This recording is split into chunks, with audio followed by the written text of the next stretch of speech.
Hello everyone, this is Beeks this side from Team OYG. On behalf of our team, I welcome you all again on this virtual platform. Today we have a wonderful speaker all the way from Middle East, Cyprus, Victoria Beeks. She's done BSc in Dietetics and Nutrition and MSc in Clinical and Public Health Nutrition. She's also currently pursuing her PhD degree in the Public Health in Cyprus. Her hometown is from Cyprus only. So, on behalf of our team, I welcome you, Victoria, on this virtual platform, and thank you so much for joining with us. And we would like you to take over now. You can give your brief introduction and everything. Amazing. Thank you so much for having me and for the kind introduction. I'm very happy to be able to have this opportunity to present today. So as you mentioned, I'm currently a PhD student in public health, and I'm very interested in public health because it deals with a population base to improving health of population instead of just the individual person. I've done my dietetics degree and then my master's in clinical and public health nutrition, and I'm working as a dietitian right now while pursuing my PhD as well. So I have my main interests are obesity, type 2 diabetes, and hunger regulating hormones. But today I've prepared a presentation about nutrition and its role in cancer prevention. So I'll just start sharing my screen. And please let me know if you can see the screen. Yep, it's visible. Amazing. Okay.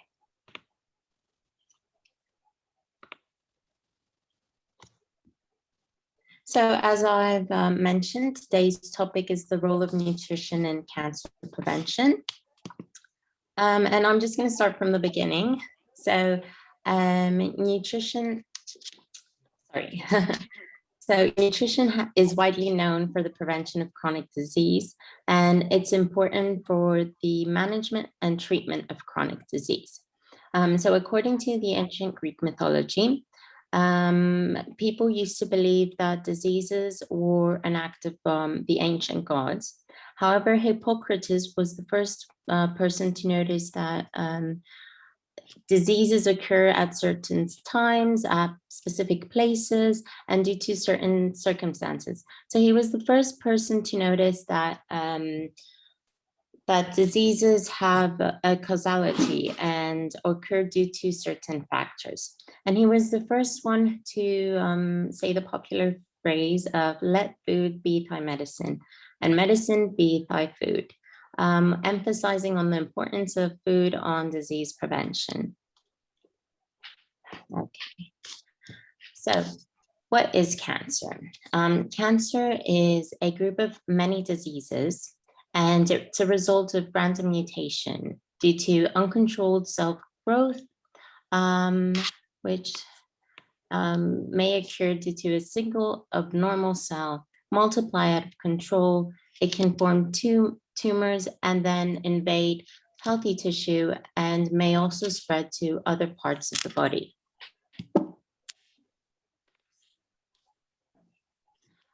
So cancer is a large concern. In 2018, it has affected 9.6 million cancer deaths globally, and approximately 70% of these deaths occur in low or middle income countries. Around a third of the deaths from cancer are due to behavioral and dietary risks, such as alcohol consumption, tobacco consumption, sedentary lifestyle, and unhealthy dietary habits.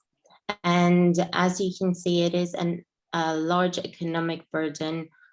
Since 2010, it cost the USA around $1.16 trillion US dollars. So the most common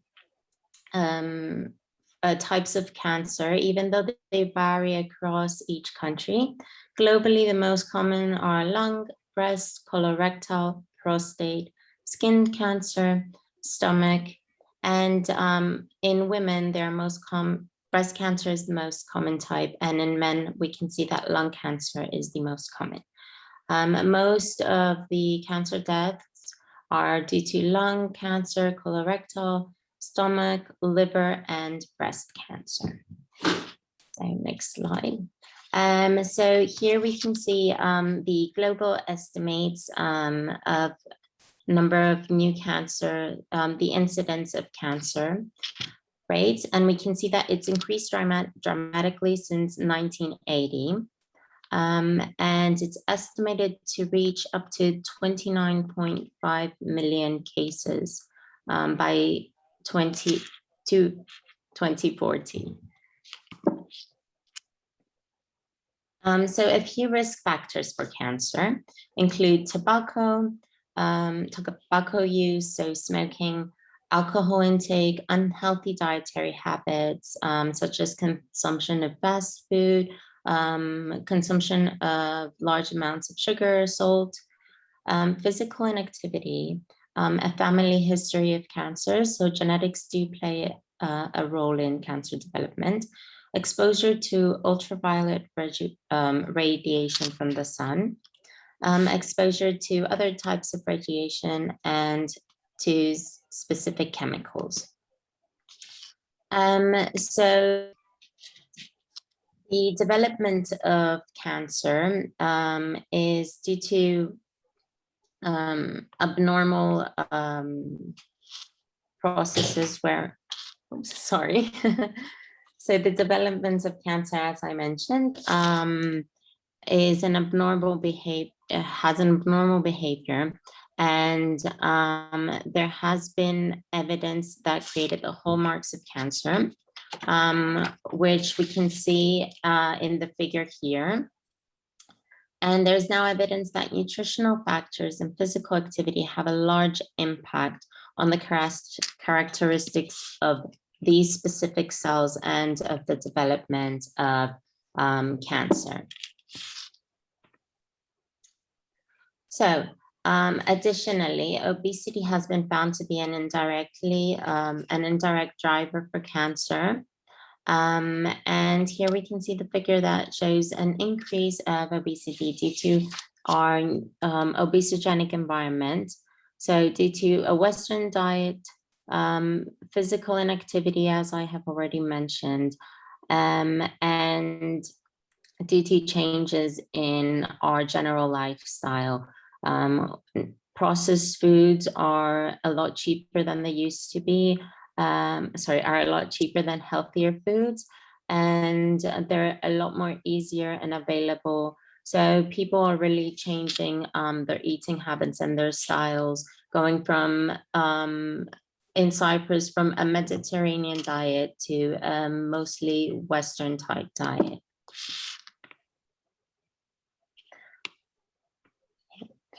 So here we can see that a lot of factors do play a role in the exposures and in the development of cancer.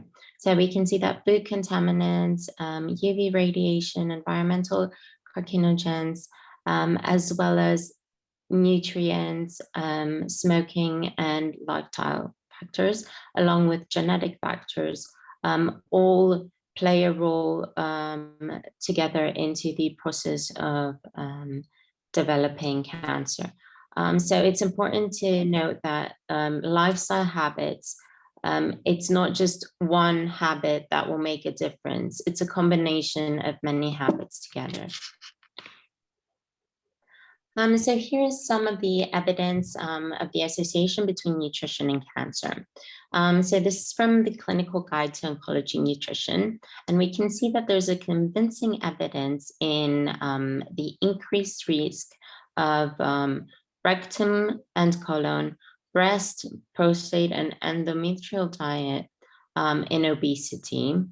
There is also convincing evidence that alcohol increases the risk in head and neck cancer, whilst there's convincing evidence that moderate physical activity and a diet rich in plant-based foods can help decrease the risk of cancer. Sorry about that. Okay, so here it's just a small summary about some specific foods from the World Cancer Research Fund, demonstrating the research on a decrease or increase risk in specific foods. So we can see that whole grains have a decreased risk in colorectal cancer, as well as foods containing dietary fiber. Dairy products and calcium also demonstrate a decreased risk in colorectal cancer, whilst red meat, processed meat, alcoholic drinks demonstrate an increased risk in colorectal cancer. Alcoholic drinks, an increased risk in the mouth, the pharynx, the larynx, the esophagus, liver, colorectal, breast, stomach. Coffee has been found to have a decreased risk, and a glycemic load has demonstrated an increased risk in the endothelium. So by glycemic load, we mean by increased intake of sugars, which means that it will increase your blood glucose levels. So in general, diet and cancer has been linked through different nutrients. So we've noticed the decreased, research has noticed the decreased risk in due to antioxidants, which help get rid of reactive oxygen species, which have been linked to cancer. There have also been a few studies demonstrated that calcium, which is an essential mineral for bone health, has been linked to a reduced risk in cancer. Additionally, vegetables, as I've already mentioned, have been linked with a decreased risk in cancer as well.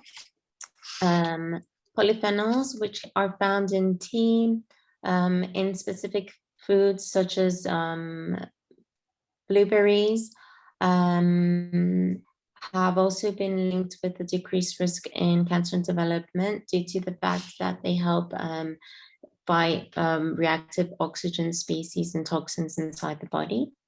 And vitamin D has also found to be beneficial. On the other hand, red processed meat have been found to be very carcinogenic and have been listed as a group 1 carcinogenic food by the World Health Organization.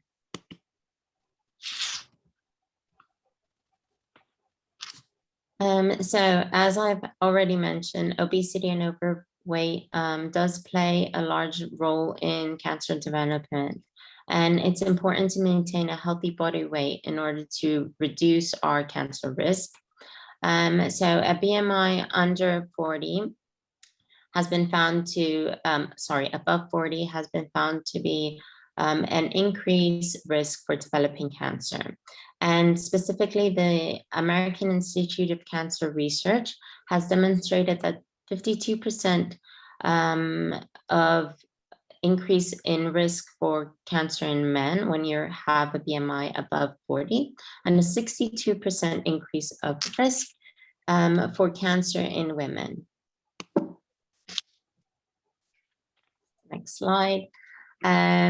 So cancer and physical activity. So there has been strong evidence linking physical activity with decreased risk in breast cancer and colorectal cancer, as well as endometrial cancer. So maintaining a healthy body weight is one of the main roles of why physical activity helps in decreasing cancer risk. However, evidence also demonstrates that due to regulation in some hormones, such as estrogen, insulin, and growth factors, which are linked to cancer, it can help reduce the risk of cancer. Additionally, it decreases the time it takes for digestion, which decreases gastrointestinal tract exposure to possible carcinogens that may be found. It also reduces inflammation and improves immune function. And in general, it's very beneficial for different things, such as reduces the risk of cardiovascular disease, type 2 diabetes, improves mental health, and helps us maintain a quality life. So the recommendations from the World Health Organization are at least 150 minutes of moderate exercise per week to achieve a healthy lifestyle, which can include cycling, walking, or running. So cancer and alcohol. So the reason that alcohol has been linked to cancer is because it's metabolizing ethanol in alcoholic drinks to acetaldehyde, which is a toxic chemical, and it's probably carcinogenic towards humans. It additionally generates reactive oxygen species, which increases our risk in developing cancer. And it decreases the body's ability to break down and absorb specific nutrients, such as vitamin D, vitamin B complex, vitamin A, vitamin E, and carotenoids, which have also been associated with a positive outcome to, a decreased outcome towards cancer. It additionally may increase levels of estrogen in the body. So an increased consumption of alcohol can increase our estrogen levels, which is linked to breast cancer. Additionally, cancer and tobacco. So tobacco is one of the leading causes of cancer and death from cancer. And it's actually worse to have tobacco intake from external users, from like a second hand smoking. So if you're exposed to people who are smoking around you, it's even worse than smoking yourself. So tobacco causes many types of cancers, including lung, larynx, mouth, esophagus, colon and rectum, and cervix cancer, as well as it may cause leukemia. So these next slides are from the World Cancer Research Fund International, which demonstrates some evidence and some research done for specific factors that decrease and increase the risk of specific cancers. So here we can see that there's convincing evidence that physical activity, whole grains, foods containing dietary fiber, dietary products, and calcium supplements may have a decreased risk of colorectal cancer, whilst processed meat, alcoholic drink, body fatness, adult attained height, and red meat can increase the risk of colorectal cancer. So here we can see the outcomes of prostate cancer, and we can see that there's an increased risk in obesity. And finally, we can see the breast cancer, which is very common which is the most common cancer in women, as mentioned at the beginning, has an increased risk in alcoholic drinks, and you have a lower risk with intense physical activity, lactation, and vegetables, dairy products, diet high in calcium. So in general, some guidelines for cancer prevention include maintaining a healthy body weight, staying physically active, eating a diet rich in whole grains, vegetables, fruits, and beans. And it's recommended to eat legumes and beans at least twice a week, limiting the consumption of fast foods and other processed foods, such as red meat, ham,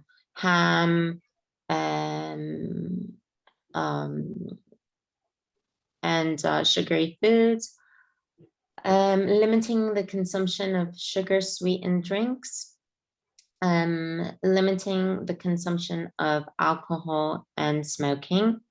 And for mothers, it has been found that breastfeeding your children can reduce the risk of cancer development, breast cancer development. So in general, these guidelines are good to follow for other diseases as well, such as cardiovascular disease, obesity, and type 2 diabetes. So it's really important because, as I've demonstrated at the start of the lecture, cancer is a global problem and it has been increasing dramatically. And the cost of cancer is very high. So it's important to find a policy or a governmental action to reduce and prevent cancer. And it's also important to consider that the environment of people. So our behaviors, as I mentioned, are influenced by economic, social, environmental, diets factors, and we have developed the Western diet. So public health policies that prioritize prevention in the form of laws, regulations, guidelines are critical in preventing cancer and other non-communicable diseases. So it's very important to consider these things and to work in increasing awareness of the importance of healthy lifestyle and nutrition. So I've actually gone through the slides quite quickly. Thank you so much for your time. And if you have any questions or anything that I can further elaborate, you can either send me an email or yeah. It was really an informative session, and it was a so good session that each and every topic about oncology and the cancer, you covered everything, ma'am. So it was really a nice session that I think people will enjoy it, and ones who are listening right now has also understood the way it perfectly. Some question is from my side here is that my aunt has just come out from the esophageal surgery cancer, so she just completed one surgery. So after now, doctor has advised to give some foods from the mouth, as the surgery is gone really complicated. So, so what are your suggestions that food should be given to them?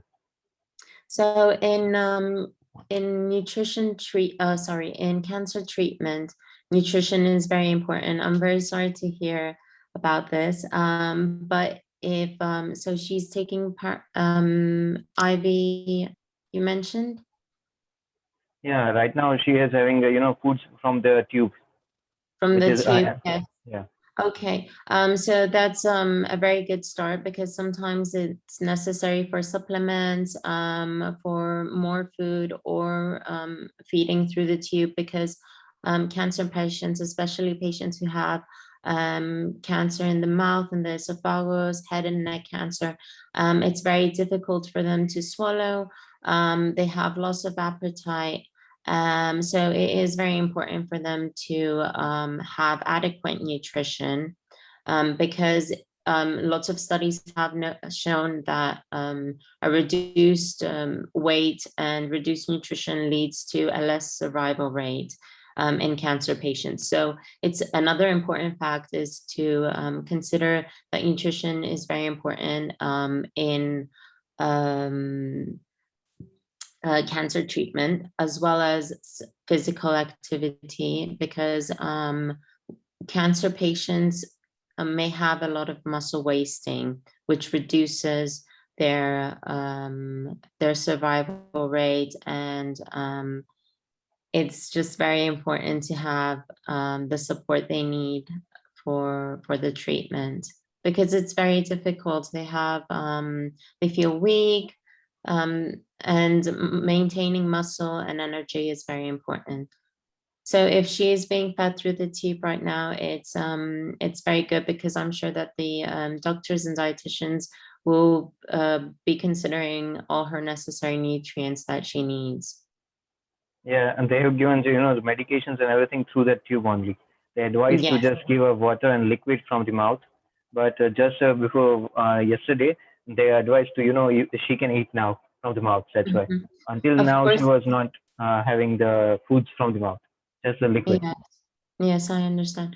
So of course, at the beginning, it's very difficult, especially if it's, as I mentioned, neck cancer, which may also affect your taste or your ability to eat. So it's important for her to keep in mind that she has to be consuming adequate amounts of food now that she's able to start eating. And something that may help her could be adding soft foods that she won't have to won't be rough while swallowing, and additionally maybe some supplements may help, like if needed, some protein supplements to avoid muscle wasting, but all of this will be definitely taken into consideration by the team that is looking after her. Thank you so much. I will, follow these guidelines, and I will try my aunt to facilitate with this lecture as well, so that she could understand them really well. One Thank you question so, from, of yeah, course. one question is here is that as we all are the students here, all the listening are all the students and medical students here who are listening. So how do you build your rapport with your patients? Because this is a most important thing for any doctor to or any nutritionist to follow. Sorry, how I didn't How you catch build that. your connection with your patients? Okay. Well, basically I try to, because in Cyprus, a lot of dietitians are misunderstood, and a lot of people think that dietitians are here mostly for weight loss or to help them. This is in Cyprus. I believe in No, other it's countries. not just in a Cyprus. It's misconception is everywhere, ma'am. Yes, so it is very misconcepted in Cyprus and maybe in other countries as well. So what I try to do is I really try to connect with the patient and explain the importance of nutrition, explain that if they don't follow these things, they're going to have more problems in the future. And it's like the leading cause of death right now is cardiovascular disease. Cancer was the second leading cause of death in 2018. And these are all diseases that we can reduce just by changing our lifestyle habits and by increasing our physical activity. So I do try to provide them with all the necessary information and also gain their trust as well, and demonstrate that it will improve their life. It will have a positive impact on their blood pressure, on different factors, on their blood sugar, as this lecture demonstrated in cancer prevention and other disease prevention. So it's just really important to be open to clients and be very positive and just explain that it will really help them and that it will make a large change in the positive impact on their life. Ma'am, what are your journey towards the nutrition? How you get attracted to the nutrition? This field. What is that spark that attracted you to this field, ma'am? Okay, so actually I've always been very interested in physical activity and in health in general. So I was very interested in specific diseases. As I mentioned, cardiovascular disease, type 2 diabetes, and obesity. And I just wanted to explore more about these and how you can reduce and prevent these diseases.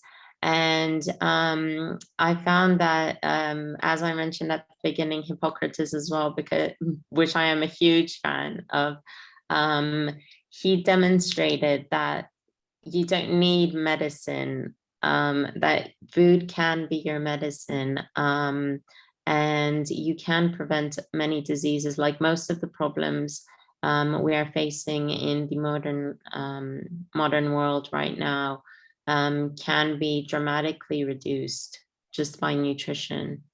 So it's just the health of the population that interests me. and that I would like to. Ma'am, as the current COVID situation is ongoing, any tips or suggestion regarding the COVID situation, ma'am? So in regards to the COVID situation, I would say follow the general recommendations, the public health policies, wear the masks. I know a lot of people don't agree in wearing the masks, but it has been found that they work. So in Cyprus right now, we're in a lockdown. So we're allowed to go outside the house 2 times. We can go out for work, but other than that, we're only allowed to go out for 2 times for exercising, medical reasons, or grocery shopping.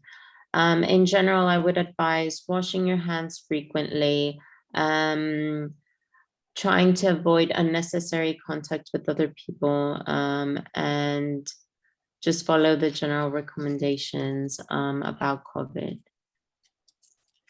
Sure, ma'am. As we are talking about the nutrition today, so can you share us that what are your recipes or personalized something dish or something which you can recommend? Yes, of course. So in general, nutrition or patients with COVID, the guidelines for nutrition is just to have an adequate amount of fruits and vegetables, and just like the general guidelines, to wash their fruits and vegetables very well, and to avoid excessive amounts of unhealthy foods like fast food, and to drink a lot of water, and increase their foods in whole grains and fiber. That's definitely gonna help many people today. So I think people have already made notes. Even I myself have made notes so that can keep up. Right now, in a situation in India Yes. is almost same. We are not locked down at least, but still we just came out of the lockdown. So cases are Mhm. increasing and increasing. So there is Yes. a In yeah. general, staying active and following a healthy plan, just making small changes. So eating more fruits and vegetables, decreasing your alcohol intake or your intake in sweets and processed foods can make a large impact and a large difference on health outcomes. Ma'am, one question is that what current diet you follow right now? Well, usually I try to follow the Mediterranean diet. So in general, I believe that it's one of the greatest diets because it's rich in fibers, whole grain foods, and fruits and vegetables. So I do consume meat, but I mostly consume fish and sometimes chicken. I try to avoid red meat. And when it comes to fats, I try to consume olive oil, um, nuts, healthy fats that are rich in omega-3 and omega-6 fatty acids. These tips will help to people to change their diet and moderation in their diet. So that is why I asked this question, Yes, because of it's course. built a trust that even a dietitian is follow this kind of diet, then we should particularly go for that. Yes. So a lot of people do, I believe a lot of people already know what they should be eating. It's just some people, like based on my personal experience, I know that some people just find it hard to resist specific foods or um, specific things. But it's just really important to understand the impact they can have on your health.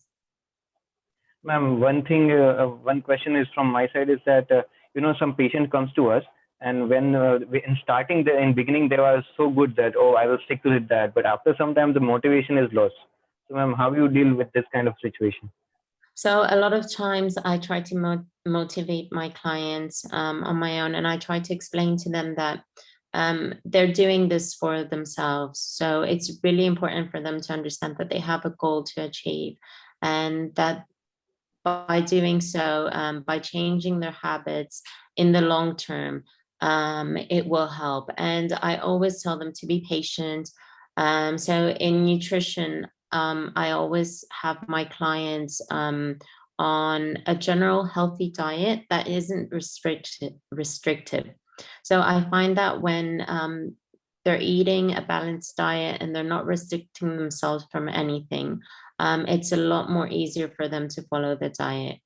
And yeah, I understand that it's mentality plays a major role in it, but I just try to stay positive, and I try to explain to them that patience and hard work will help them achieve a healthier lifestyle.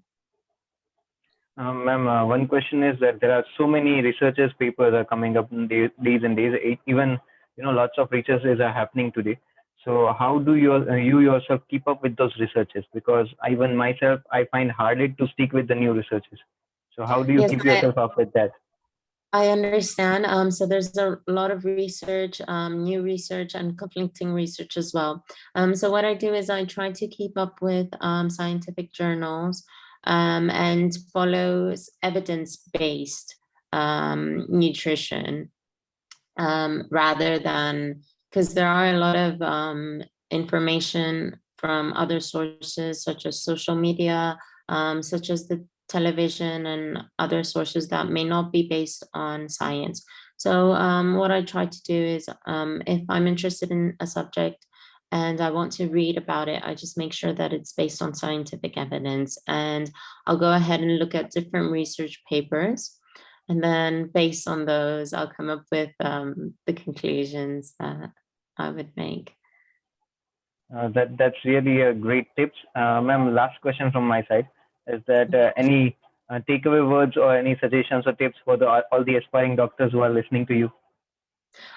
So I don't know what's going on in other countries, but in Cyprus, a lot of doctors, they right away they'll start prescribing medicine without, like, I have had patients who come to me and they'll tell me, oh, I'm taking medicine for my blood sugar, I'm taking medicine for my cholesterol, which are all things that you can improve with diet. It's not necessary to have medicine. So it's important for doctors, I believe, to learn more about nutrition, try to find other solutions as well instead of just prescribing, because I believe in Cyprus, a lot of doctors think that it's the easiest way, and they're like, okay, my patient is definitely going to take the medicine, but they might not follow a diet.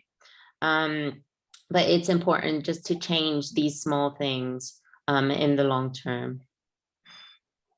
Thank you so much, ma'am, for your really wonderful presentation and guidance. And we hope that in future we could connect with you again and utilize your knowledge again. So once Yes. again, thank you so much for giving your time. And right now it's a COVID situation, but in future, if we get a chance to meet up and have your, on live session with our audience, so we would love to do that, ma'am. Yes, I would definitely love that. Thank you so much for having me.